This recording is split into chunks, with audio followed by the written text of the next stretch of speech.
a gente vê os nossos meninos voarem, a gente que sempre acompanha, né, Jefferson? A gente está sempre ali, ó, acompanhando a vida de vocês e, e a gente fica muito feliz. Jefferson que participou, né, do nosso encontro do Sarau, né, um dos apresentadores, e quando a gente fez o convite, foi super abraçado e esteve lá conosco.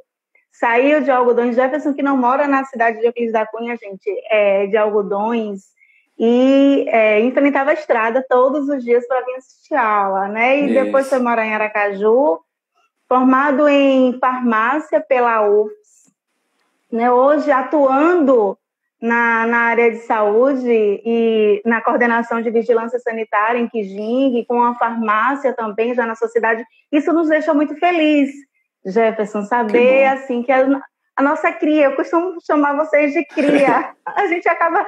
É engraçado que Dia das Mães, eu sempre recebo mensagem de Dia das Mães dos meus ex-alunos, né? E que dizem, você que acaba sendo uma mãe para todos nós, a gente puxa a orelha, a gente conversa, a gente abraça, a gente fica muito feliz quando vê o sucesso de vocês, né? Exatamente. E eu queria que você se apresentasse rapidinho antes da gente iniciar esse momento tão especial com você nesta tarde. Tá, Catiúcia, primeiramente boa tarde a todos. Eu queria agradecer novamente o convite, né? Quando você me convida assim, eu fico até feliz em saber que você lembra da minha pessoa, né? Do Sarau, realmente era algo muito especial para mim e participar. Depois de ter formado, ficou na minha memória e aí não vai sair ainda mais.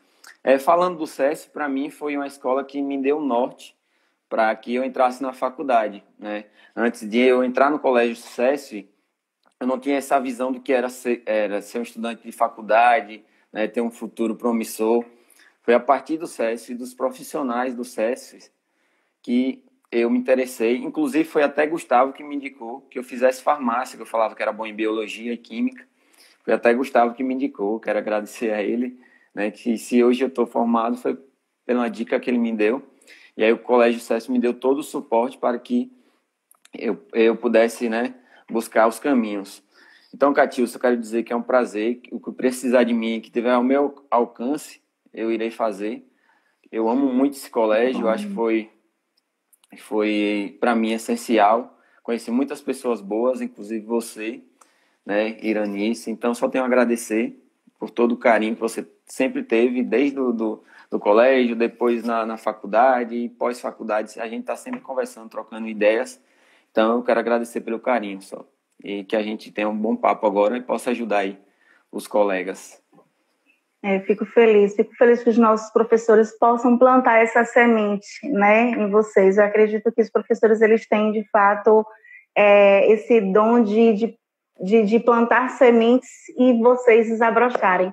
Muito Isso, bem. A gente não vai, né, conversar sobre algo tão prazeroso assim, que é esse retorno, esse contato, quem sabe em outro momento, porque, infelizmente, no momento em que nós estamos vivendo é uma situação bastante delicada, né? E, assim, convidar você para falar sobre o tema, porque está dentro da sua área. Então, assim, a ideia é um olhar farmacêutico frente à pandemia, porque, assim, são vários olhares. Eu acredito que quanto mais pessoas, né, de olho nessa situação em que nós estamos vivendo, então, como é o olhar farmacêutico diante dessa situação?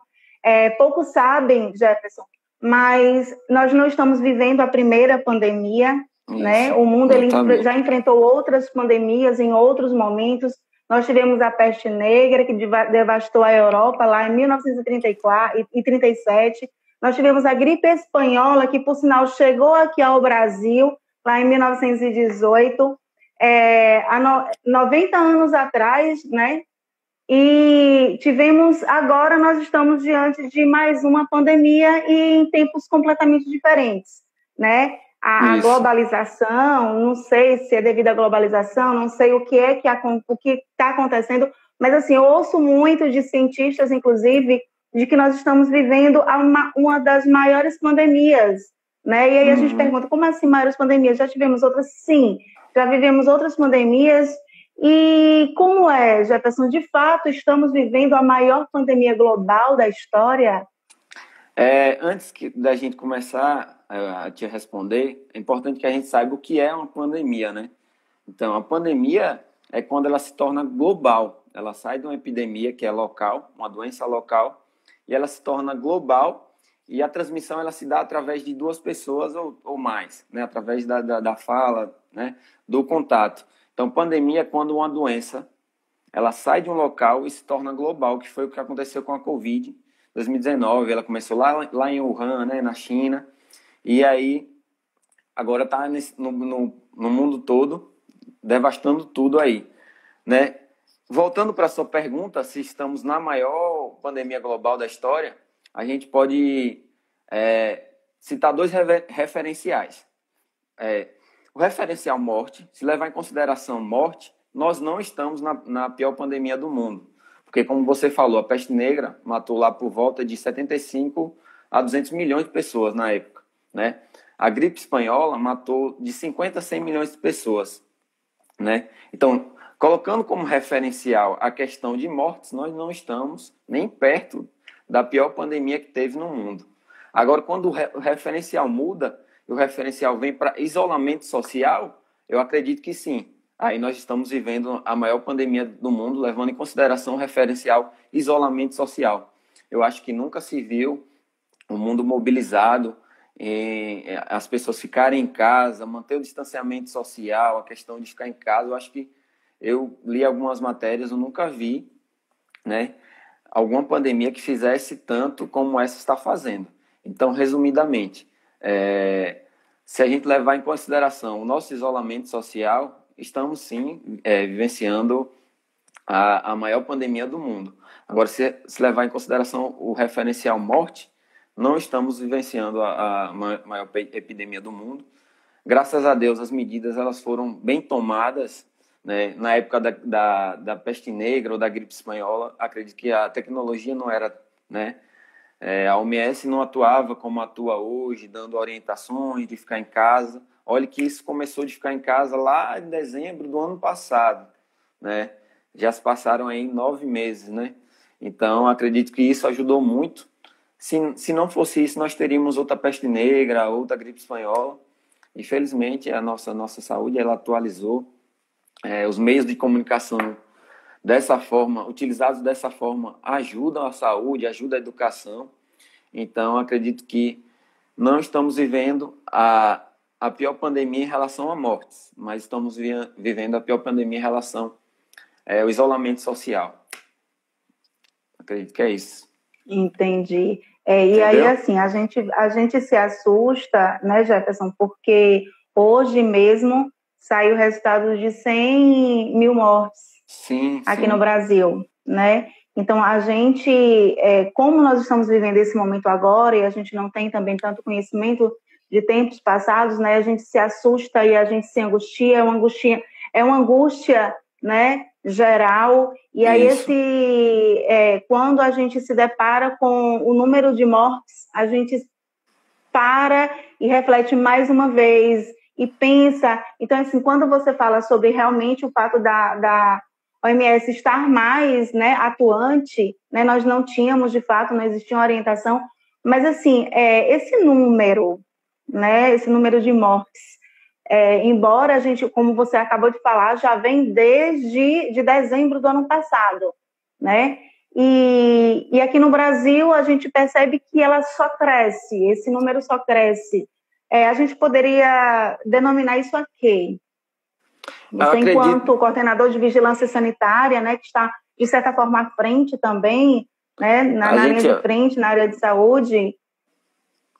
Eu acredito, Catiúcia, que esses números eles são expressivos porque certa parte da população ela não teve a consciência ainda de que o vírus ele pode ser mortal. Não para nós, que somos pessoas jovens, somos, né, atletas, enfim.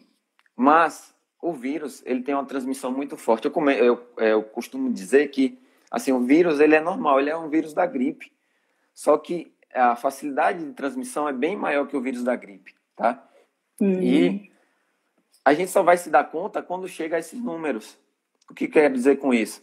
A gente só se dá conta que está fazendo algo errado, está fazendo aglomeração, quando um parente da gente ele está na UTI, né? Ele está passando mal, até chegando à morte. Então, acredito que tem muito disso. Algumas pessoas não filtraram as mensagens, né? Acredito que toda a instituição está fazendo seu papel, tanto educacional, tanto da saúde. Acho que a falta de informação não é, né? As aglomerações, elas continuam. E aí, infelizmente, quem vai pagar isso é aquela pessoa que é diabética, hipertensa, né? Que tem uma idade avançada. E eu levo em consideração isso, a questão dos números tá em alta, a questão de pessoas ainda não levar tanto a sério esse vírus, e aí ficar transmitindo até chegar na ponta. Eu falo que é ponta porque são as pessoas que vão sentir mais, né, esse vírus. E também tem a questão da estrutural do Brasil, né? A questão estrutural do Brasil. Nós não se preparamos quando começou lá na China. Nós poderíamos ter se preparado antes, né? Mas, assim, é mais pela questão da transmissão mesmo, que não para, e as pessoas continuam na rua, continuam em bares, e só vamos se dar conta quando virar um número, e esse número virar um número de um conhecido, entendeu? Infelizmente. Entendi. Eu acho que então está faltando ainda conscientização, né? A Falta gente um sabe pouco. que a questão da administração, né, governamental conta bastante, né? A gente Sim, acredita que eu penso assim que se a população ela não se conscientiza, os órgãos públicos eles precisam agir, né? E eu acredito que o fato desses órgãos não terem agido quando deveriam, né? E como deveriam, acredito que isso sim, possa como é que se diz, chegado à situação que nós estamos. Então, eu acho exatamente. que a questão de consciência, mas é como você diz, de repente a gente ainda não se tocou do que nós realmente estamos vivendo, né? Justamente por nós a gente não sabe se o outro está, nós não sabemos, inclusive, se nós estamos, e aí é por isso que tem essa facilidade, né, nessa contaminação, né, nessa proliferação, né, do Covid. E eu acredito, eu penso também assim, mas assim, a gente sabe que a gente vê também pessoas na nossa idade que estão também falecendo, pessoas Hum, que têm nessa mesma saúde que a gente acredita ter, e a gente, porque desde o início a gente ouvia falar que somente idosos, né, é lógico, sim, existe o sim, grupo de risco, né? A gente tem que pensar que exatamente. existe o grupo de risco, mas não é pelo fato de nós não estarmos no grupo de risco que nós não estamos, né, aptos a contrair. Catiúcia, Então, como é isso? vale a pena falar, é importante você ter tocado, que eu já tinha até me esquecido, que 80% da população que tem o Covid-19 são assintomáticas, não sente exatamente nada, tá? E aí, a partir daí que se dá a transmissão. Voltando à pergunta, por que pessoas sadias como a gente acabam falecendo? O vírus, ele não é conclusivo ainda. Há assim, muitas pesquisas, né? Sabe-se que a maioria das pessoas que vêm a falecer, vêm a óbito, elas são idosas, né, diabéticas, mas existem as outras pessoas sadias que estão falecendo, estão vindo a óbito. Então, assim, cientistas falam que esse vírus ele não é conclusivo, não se sabe da forma de que ele age, não se sabe da forma exatamente que ele é transmitido. Fala-se, né, de uma forma, às vezes encontra evidência de outra forma. Então, ele é um vírus que não é conclusivo. Esse é o grande grande medo que eu tenho, assim, às vezes eu paro para pensar, eu falo, poxa, eu posso pegar e falecer sem ter nenhuma doença de base, né? Porque aconteceu com tal pessoa, a gente vê sempre passando no noticiário, quando lê uma notícia, que pessoas sadias, ela acabam vindo a óbito. Então, ele não é um vírus conclusivo, tem muita coisa a se descobrir, ó. Eu acho que se fosse um vírus conclusivo, a gente já teria soluções, né, agindo. Então é importante falar isso, que além do risco de você transmitir para uma pessoa querida, de um idoso, de uma pessoa de dentro de casa, tem o risco de você vir a óbito, entendeu? Então acredito que isso tem que pesar nas ações de hoje. Infelizmente, nós vivemos uma pandemia e as ações não podem ser as mesmas das outras, não podemos aglomerar. Se pudesse aglomerar, a gente estaria no SES fazendo essa palestra ao vivo, né? Aí com todo mundo, tal, se abraçando. Enfim,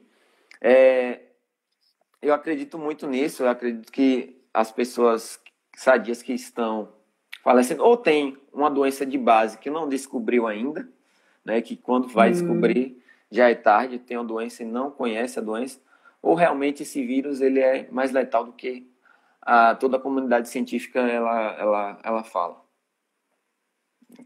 Inclusive, saiu recente, né, de um repórter, eu acho que ele era repórter do esporte, inclusive, que afetou o cérebro dele. Eu não sei se você chegou a assistir, né? Eu assisti recente. Sim. E que, porque fala sobre a questão sanguínea também, né? Das tromboses que acontecem, que acabam provocando, e ele teve uma trombose no cérebro. Então, assim, é importante ele era que a obeso, gente... né, também. É importante frisar. Exatamente, é importante frisar isso. Então, nosso próximo tema que vai falar sobre a questão de saúde, saúde alimentar, então acho que vai ser bastante interessante.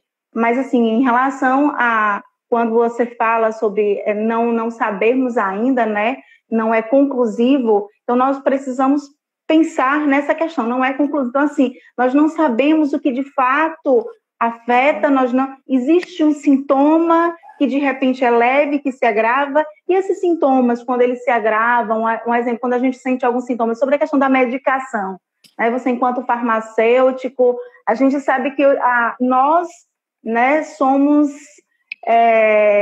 a gente acredita que a gente sabe, como é que se diz, se receitar, né? Vira e mexe uma dorzinha aqui, uma coisinha aqui, a gente já vai para a farmácia, e aí tem aquela velha receita da avó, que está sentindo isso, toma aquilo. O que é que você fala a respeito disso?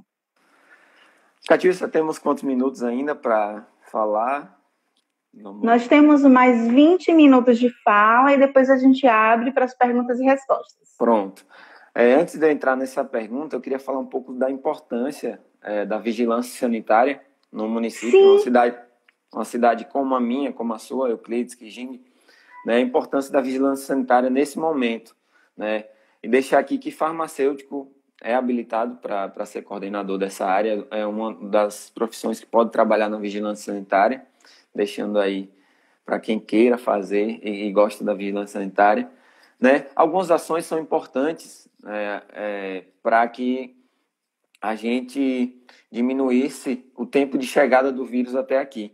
Não sei se vocês sabem, mas Quijingue foi uma das cidades que o vírus demorou a chegar. Acho que foi tem poucos dias que chegou o vírus aqui. Porque a gente tomou algumas ações de imediato quando estava em São Paulo. A gente começou a fazer a barreira sanitária, que é através da vigilância sanitária, mas da educação também. A gente trabalhou muito a educação da população. As pessoas que chegavam de viagem, chegavam de São Paulo, elas eram orientadas quanto à quarentena dos 14 dias. Por que quarentena, né? Quarentena, alguns estudos dizem que com 14 dias você não consegue transmitir mais o vírus. Se uma pessoa chega de São Paulo, de uma área que tem, né, grande quantidade de pessoas positivas e tem o vírus e fica em casa 14 dias em isolamento, ela não vai transmitir para ninguém. Foi a partir daí que a gente focou nossas ações. Então a gente orientava, além de orientar, a gente pedia para assinar um termo de compromisso. Essa pessoa assinava o termo, a gente aferia a temperatura e se tivesse com temperatura alta, a gente já encaminhava diretamente ao hospital ou ao Covid, né, que tem um hospital de Covid aqui. Então, eu acredito que essas ações são importantes para o combate ao Covid. Alencando também a questão da educação, porque a vigilância sanitária ela passou de ser uma entidade mais punitiva e veio a ser uma entidade mais educativa, né? A gente passou nos comércios, educando o comércio em relação ao uso da máscara, ao uso do álcool gel, o distanciamento da fila. Então, acredito que essas ações pode parecer bobas, mas faz uma diferença imensa em relação aos números e aos casos aumentados. Aí, voltando para a sua pergunta, Catiúcia, da questão da medicação... Deixa eu só segurar essa sua fala aí, né, quando você fala que podem ser ações bobas, mas eu acredito que a gente, né, aqui em Euclides da Cunha, a gente tomou conhecimento, né, de fato, a cidade de Quijingue foi uma das últimas cidades a, a surgir, né, e assim, a gente até se perguntava porque teve muita gente, de fato, em Quijingue nós temos muitos moradores de Quijingue, né, que estavam morando em São Paulo, retornaram a Quijingue, então chegou muita gente, de fato, de São Paulo, e a gente se perguntava, né, o porquê, como assim, Quijingue ainda nada, e a gente sabia que muita gente estava vindo de São Paulo. E aí eu acredito que essas medidas foram essenciais, né, não foram medidas bobas de jeito nenhum, eu acredito que são essas coisinhas que a gente muitas vezes né? se descuida, né, o higienizar, o procurar, de fato, no caso de vocês, né, a administração, os responsáveis que estão à frente, fazerem, de fato, essa barreira, ir até a pessoa, controlar, acompanhar. Então, eu acredito que eu parabenizo, inclusive, por essa ação, né, e eu acredito que agora, inclusive, já está mais controlado também o caso em Quijingue, e a gente está, assim, apostando aqui em Euclides da Cunha também, porque a gente precisa também de algo mais rígido, né? Aqui na cidade Realmente. de Euclides da Cunha, ainda porque assim a gente vê as cidades lotadas, de fato, as cidades lotadas, movimentadas, lojas movimentadas.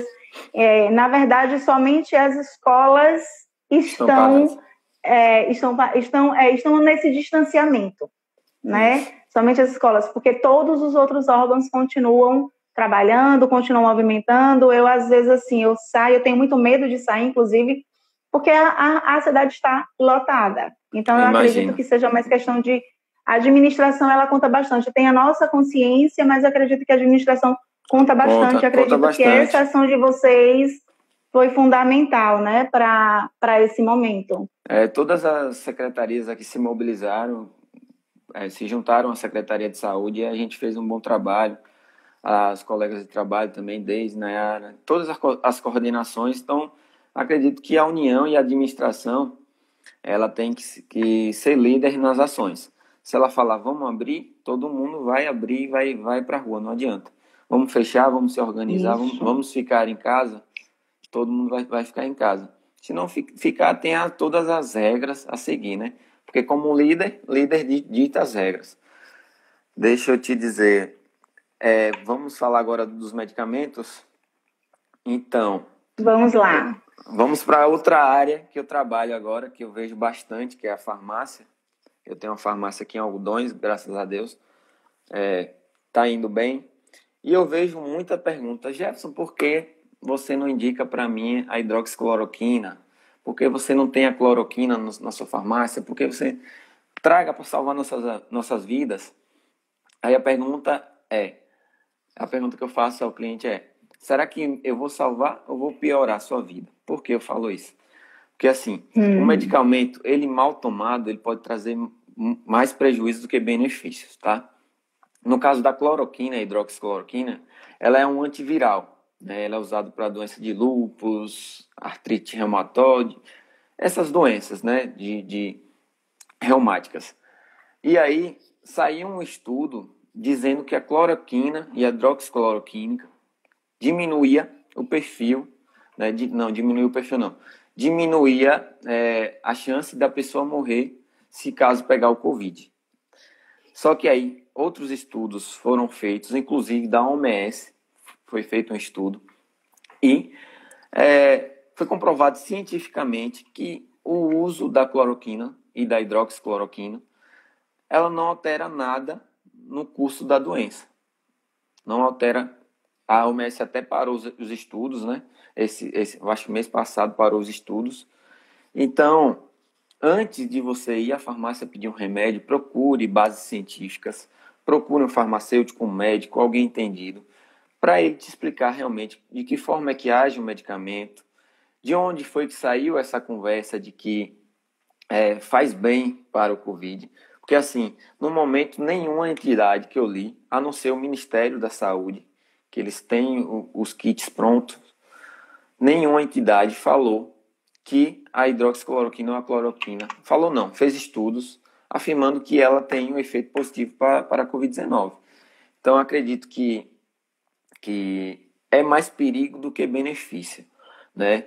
A hidroxicloroquina ela pode trazer problemas no coração, aumentar os batimentos do coração, chegando até infarto e morte, problema na visão, você pode chegar até cegueira.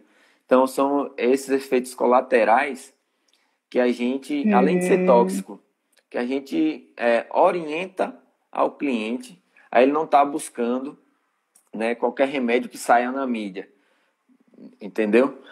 E aí é uma das que eu queria falar. Eu peço que as pessoas que olhem uma notícia, ela busque mais, busque de um profissional. A fake news está aí, tá aí. Eu acho que nada melhor do que um profissional para você tirar essas orientações. Eu me coloco aqui à disposição, né? Tá aí meu Instagram. Se alguém de vocês tiver alguma dúvida, o pai, a mãe tiver alguma dúvida de qualquer remédio, pode entrar em contato comigo que a gente bate um papo como a gente está batendo aqui, não tem problema para mim, é um prazer, né? E a ideia da hidroxicloroquina, resumindo, era que ele reduzia a mortalidade em pacientes com Covid. Só que a OMS, outras entidades, a de imunologia, a Sociedade de Imunologia, a Sociedade de Infectologia, elas falam que não tem, né, efeito nenhum, tá? Então, descarta esse. Vamos esperar terminar. Tem alguns estudos em curso. Vamos esperar terminar.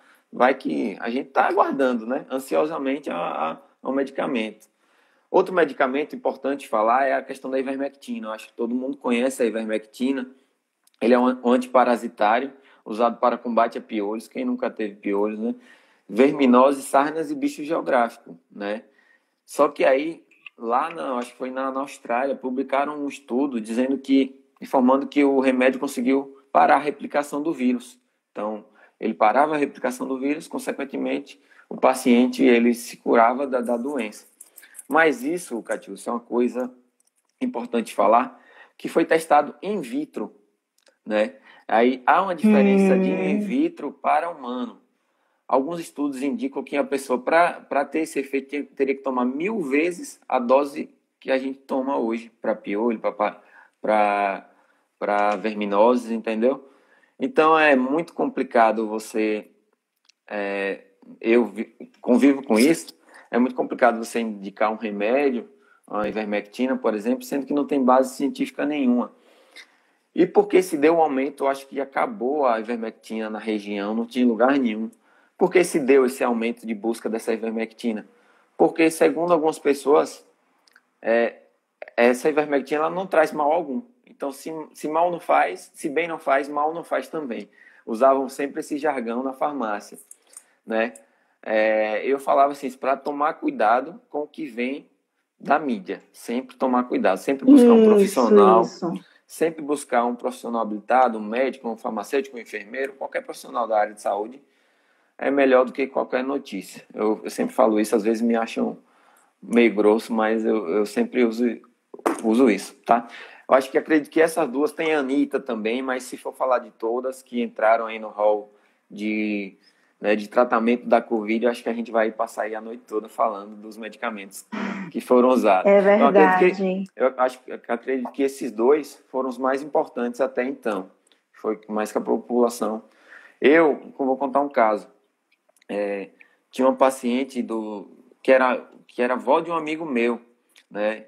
Eu tinha uma caixa de hidroxicloroquina aqui, e essa idosa, ela sofria com lúpus, né? Você sabe que lúpus é uma doença muito grave, né? São dores muito, muito fortes. E ele me ligou desesperado. Amigo, aí em Algodões, de Tucano ele, né? Aí em Algodões você consegue hidroxicloroquina, porque minha avó não aguenta mais de tanta dor. Aqui o pessoal saiu comprando a hidroxicloroquina e não tem mais em farmácia alguma. Você me arruma uma, pelo amor de Deus, eu pago R$500, R$1.000. Falei, calma, eu tenho um aqui, eu vou te vender no preço que eu vendo normalmente. Mas, assim, o que acontece? As pessoas foram comprar sem precisão, entendeu? E as pessoas que necessitam, que têm lúpus, né, artrite, elas passaram mal esses últimos meses aí, entendeu? Eu peço a compreensão de todos. Quando sair uma notícia dessa, pesquise direito. Se tiver base científica, pronto. Perfeito, né? Estamos aí com a cura e é isso aí. tem alguma coisa para dizer ou perguntar? Eu estava aproveitando aqui e dando uma olhadinha lá no Insta ou no Teams. Eu acho que o segredo é esse mesmo, né, Jefferson?